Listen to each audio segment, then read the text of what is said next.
The military history of France encompasses an immense panorama of conflicts and struggles extending for more than 2,000 years across areas including modern France, the European continent, and a variety of regions throughout the world. The first major recorded wars in the territory of modern-day France itself revolved around the Gallo-Roman conflict that predominated from 60 BC to 50 BC. The Romans eventually emerged victorious through the campaigns of Julius Caesar. After the decline of the Roman Empire, a Germanic tribe known as the Franks took control of Gaul by defeating competing tribes. The land of Francia, from which France gets its name, had high points of expansion under kings Clovis I and Charlemagne, who established the nucleus of the future French state. In the Middle Ages, rivalries with England prompted major conflicts such as the Norman Conquest and the 100 Years' War. With an increasingly centralized monarchy, the first standing army since Roman times, and the use of artillery, France expelled the English from its territory and came out of the Middle Ages as the most powerful nation in Europe,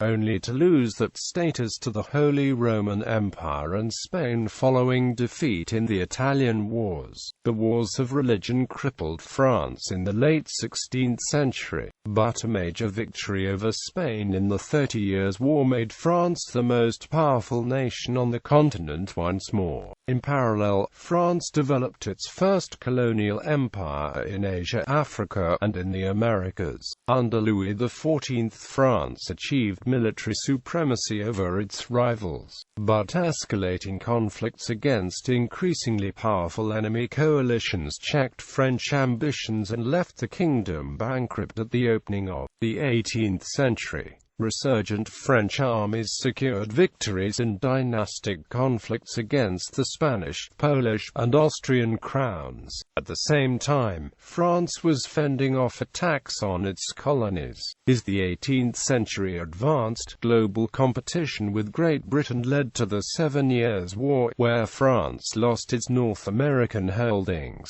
Consolation came in the form of dominance in Europe and the American Revolutionary War, where extensive French aid in the form of money and arms, and a direct participation of its army and navy led to America's independence. Internal political upheaval eventually led to 23 years of nearly continuous conflict in the French Revolutionary Wars and the Napoleonic Wars. France reached the zenith of its power during this period, dominating the European continent in an unprecedented fashion under Napoleon Bonaparte.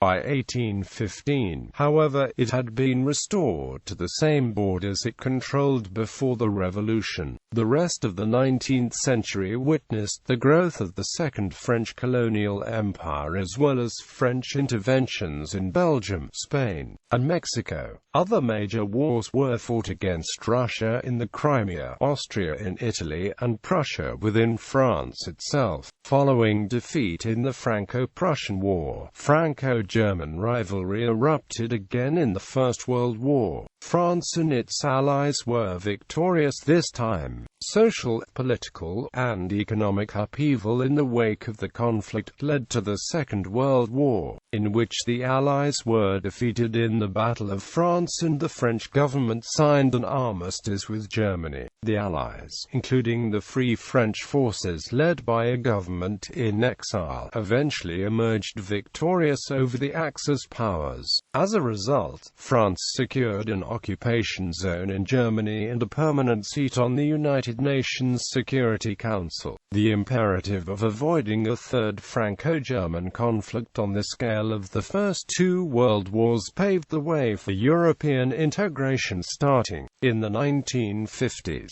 France became a nuclear power and, since the late 20th century, has cooperated closely with NATO and its European partners. Dominant themes. In the last few centuries, French strategic thinking has sometimes been driven by the need to attain or preserve the so-called natural frontiers, which are the Pyrenees to the southwest, the Alps to the southeast, and the Rhine River to the east. Starting with Clovis, 1,500 years of warfare and diplomacy has witnessed the accomplishment of most of these objectives. Warfare with other European powers was not always determined by these considerations, and often rulers of France extended the continental authority far beyond these barriers, most notably under Charlemagne, Louis XIV, and Napoleon. These periods of incessant conflict were characterized by their own standards and conventions,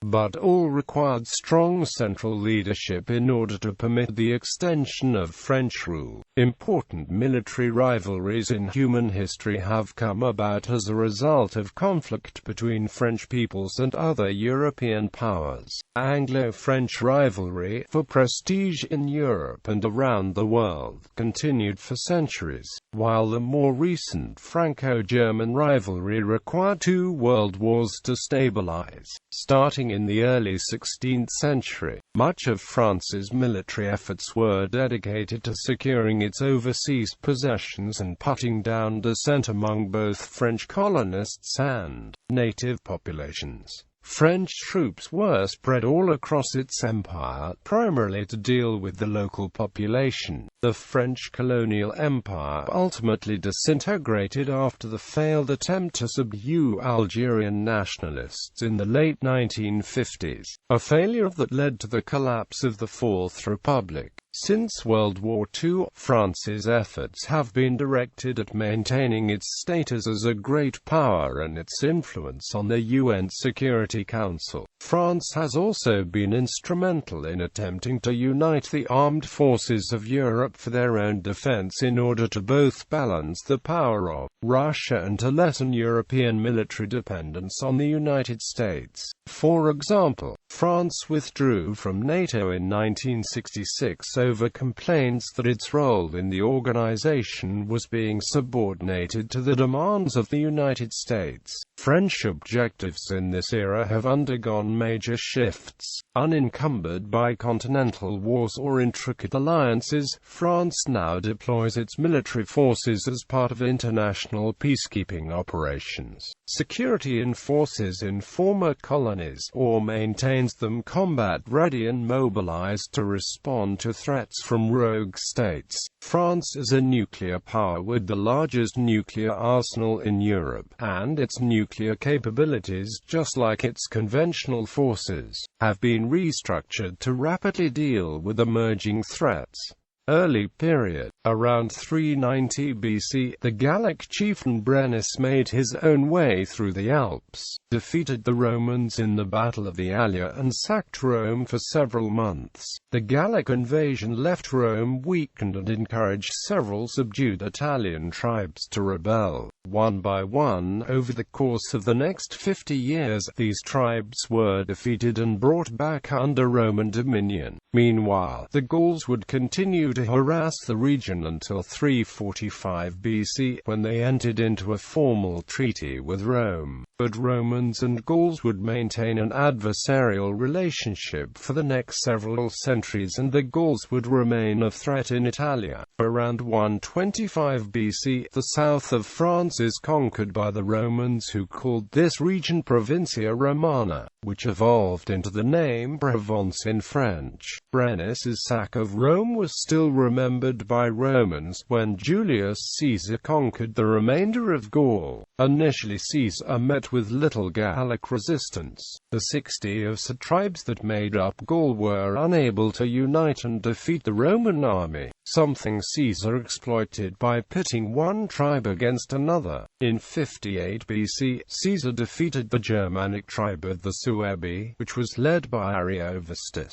The following year he conquered the Belgian Gauls after claiming that they were conspiring against Rome. The string of victories continued in a naval triumph against the Veneti in 56 BC. In 53 BC, a united Gallic resistance movement under Vercingetorix emerged for the first time. Caesar laid siege to the fortified city of Avricum and broke through the defences after 25 days, with only 800 out of the 40,000 inhabitants managing to escape. He then besieged Gergovia Alesia, Vercingetorix's hometown, and suffered one of the worst defeats in his career when he had to retreat to suppress a revolt in another part of Gaul. After returning, Caesar surrounded Vercingetorix at Alesia in 52 BC. The townspeople were starved into submission, and Caesar's unique defensive earthworks, protruding towards the city and away from it in order to stop a massive Gallic relief force, eventually forced Vercingetorix to surrender. The Gallic Wars were over. Gallo-Roman culture settled over the region in the next few centuries, but as Roman power weakened in the 4th and 5th centuries AD, a Germanic tribe, the Franks, overran large areas that today form modern France. Under King Clovis I in the late 5th and early 6th centuries, Frankish dominions quadrupled as they managed to defeat successive opponents for control of Gaul. In 486, the Frankish armies under Clovis triumphed over Syagrius, the last Roman official in northern Gaul, at the Battle of Soissons. In 491, Clovis defeated Thuringians east of his territories.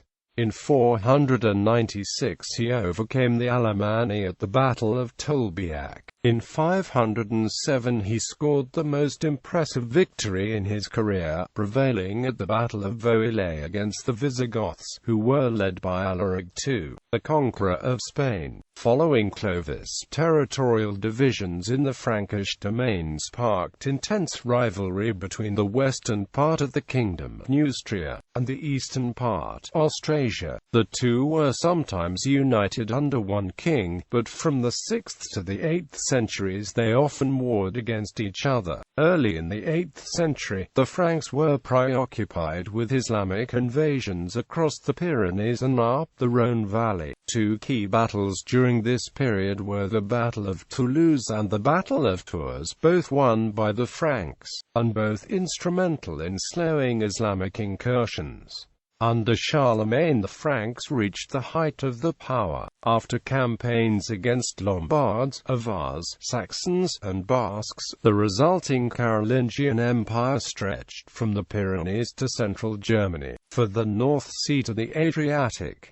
In 800 the Pope made Charlemagne Emperor of the West in return for protection of the Church. The Carolingian Empire was a conscious effort to recreate a central administration modelled on that of the Roman Empire, but the motivations behind military expansion differed. Charlemagne hoped to provide his nobles an incentive to fight by encouraging looting on campaign. Plunder and spoils of war were stronger temptations than imperial expansion, and several regions were invaded over and over in order to bolster the coffers of Frankish nobility. Cavalry dominated the battlefields, and while the high costs associated with equipping horses and horse riders helped limit the numbers, Carolingian armies maintained an average size of 20,000 by recruiting infantry from imperial territories near theaters of operation. The empire lasted from 800 to 843, when, following Frankish tradition, it was split between the sons of Louis the Pious by the Treaty of Verdun. Middle Ages. Military history during this period paralleled the rise and eventual fall of the armored knight. Following Charlemagne, there was a great increase in the proportion of cavalry supplemented by improvement in armor, leather and steel helmets, coats of mail, and even full armor added to the defensive capabilities of mounted forces. Cavalry eventually grew to be the most important component of armies from French territories, with the shock charge they provided becoming the standard tactic on the battlefield when it was invented in the 11th century. At the same time, the development of agricultural techniques allowed the nations of Western Europe Europe to radically increase food production, facilitating the growth of a particularly large aristocracy under Capetian France.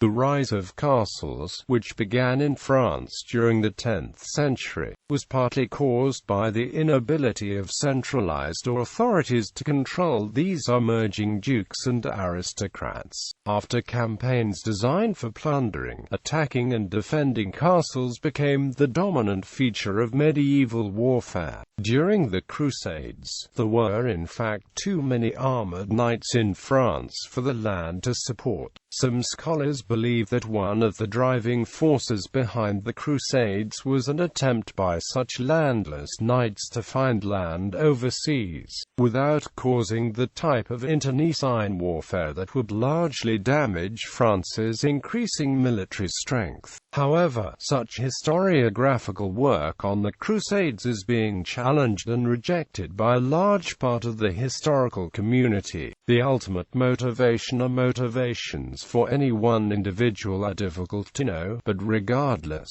nobles and knights from France generally formed very sizable contingents of crusading expeditions. Crusaders were so predominantly French that the word crusader in the Arabic language is simply known as al-Franc or the Franks, and Old French became the lingua franca of the Kingdom of Jerusalem. In the 11th century, French knights wore knee-length mail and carried long lances and swords. The Norman knights fielded at the Battle of Hastings were more than a match for English forces, and the victory simply cemented the power and influence. Between 1202 and 1343, France reduced England's holdings on the continent to a few small provinces through a series of conflicts including the Bouvines campaign, the Saintonge War and the War of Cinsados. Improvements in armor over the centuries led to the establishment of plate armor by the 14th century, which was further developed more rigorously in the 15th century. However, by the late 14th century and the early 15th century, French military power declined during the first part of the 100 Years' War. New weapons, including artillery and tactics, seemingly made the knight more of a sitting target than an effective battle force, but the often praised longbowman had little to do with the English success. Poor coordination or rough terrain led to bungled French assaults. The slaughter of knights at the Battle of Agincourt best exemplified this carnage. The French were able to field a much larger army of men-at-arms than their English counterparts, who had many longbowmen. Despite this, the French suffered about 6,000 casualties compared to a few hundred for the English because the narrow terrain prevented the tactical envelopments envisioned in recently discovered French plans for the battle. The French suffered a similar defeat at the Battle of the Golden Spurs against Flemish militia in 1302, when knights were allowed to effectively deploy. However, they could be more useful as at Cassel in 1328 or even more decisively at Bouvines in 1214 and Patay in 1429. Popular conceptions of the final stages of the 100 Years' War are often dominated by the exploits of Joan of Arc. But French resurgence was rooted in multiple factors. A major step was taken by King Charles VII, who created the Compagnies d'Ordonnance cavalry units with 20 companies of 600 men each, and launched the first standing army for a dynastic state. In the Western world, the Compagnies gave the French a considerable edge in professionalism and discipline. Strong French counterattacks turned the tide of the war. The important victories of Orléans, Patay, Formigny and Castellon allowed the French to win back all English continental territories, except Calais, which was later captured by the French. Ancient regime. The French Renaissance and the beginning of the ancient regime, normally marked by the reign of Francis I, saw the nation become far more unified under the monarch. The power of the nobles was diminished as a national army was created, with England expelled from the continent and being consumed by the Wars of the Roses. France's main rival was the Holy Roman Empire. This threat to France became alarming in 1516 when Charles V became the King of Spain, and grew worse when Charles was also elected Holy Roman Emperor in 1519. France was all but surrounded as Germany, Spain, and the Low Countries were controlled by the Habsburgs. The lengthy Italian wars that took place during this period resulted in defeat for France and established Catholic Spain, which formed a branch of the Habsburg holdings, as the most powerful nation in Europe. Later in the 16th century, France was weakened internally by the wars of religion, as nobles managed to raise their own private armies. These conflicts between Huguenots and Catholics all but demolished centralization and monarchical authority, precluding France from remaining a powerful force in European affairs. On the battlefield, the religious conflicts highlighted the influence of the gendarmes, heavy cavalry units that comprised the majority of cavalrymen attached to the main field armies. The pride of the Royal Cavalry, gendarme companies were often attached to the main royal army in hopes of inflicting a decisive defeat on Huguenot forces, although secondary detachments were also used for scouting and intercepting enemy troops. After the Wars of Religion, France could do little to challenge the dominance of the Holy Roman Empire, although the empire itself faced several problems. For the East, it was severely endangered by the Ottoman Empire, with which France formed an alliance. The vast Habsburg Empire also proved impossible to manage effectively, and the crown was soon divided between the Spanish and Austrian holdings. In 1568, the Dutch declared independence, launching a war that would last for decades and would illustrate the weaknesses of Habsburg power. In the 17th century, the religious violence that had beset France a century earlier began to tear the empire apart. At first France sat on the sidelines, but under Cardinal Richelieu it saw an opportunity to advance its own interests at the expense of the Habsburgs. Despite France's staunch Catholicism, it intervened on the side of the Protestants. The 30 Years' War was long and extremely bloody, but France and its allies came out victorious.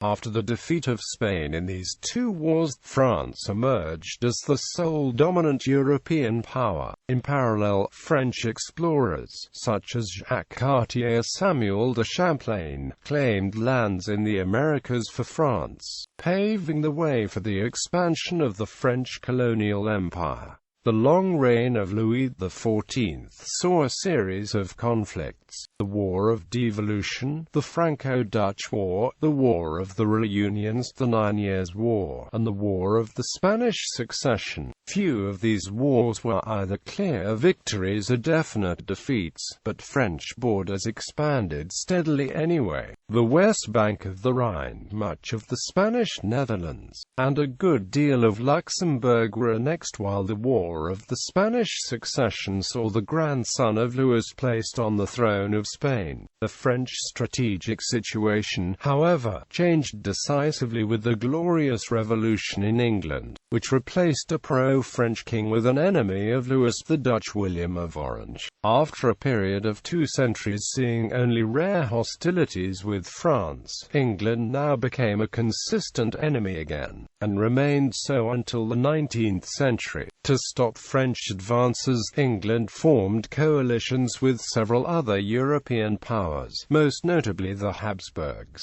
While these armies had difficulties against the French on land, the British Royal Navy dominated the seas, and France lost many of its colonial holdings. The British economy also became Europe's most powerful, and British money funded the campaigns of the Continental Allies. Wars in this era consisted mostly of sieges and movements that were rarely decisive, prompting the French military engineer Vauban to design an intricate network of fortifications for the defense of France. The armies of Louis XIV were some of the most impressive in French history, their quality reflecting militaristic as well political developments. In the mid-17th century, royal power reasserted itself and the army became a tool through which the king could wield authority, replacing older systems of mercenary units and the private forces of recalcitrant nobles.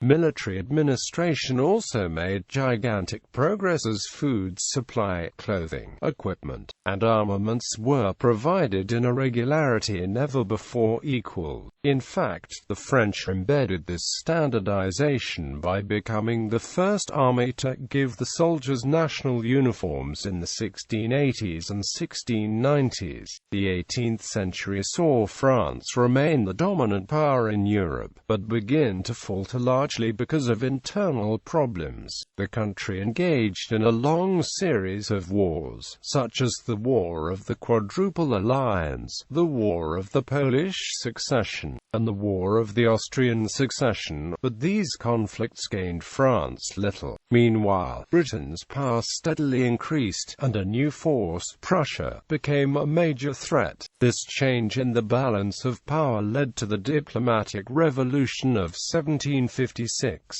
when France and the Habsburgs forged an alliance after centuries of animosity. This alliance proved less than effective in the 7 Years' War, but in the American Revolutionary War, the French helped inflict a major defeat on the British.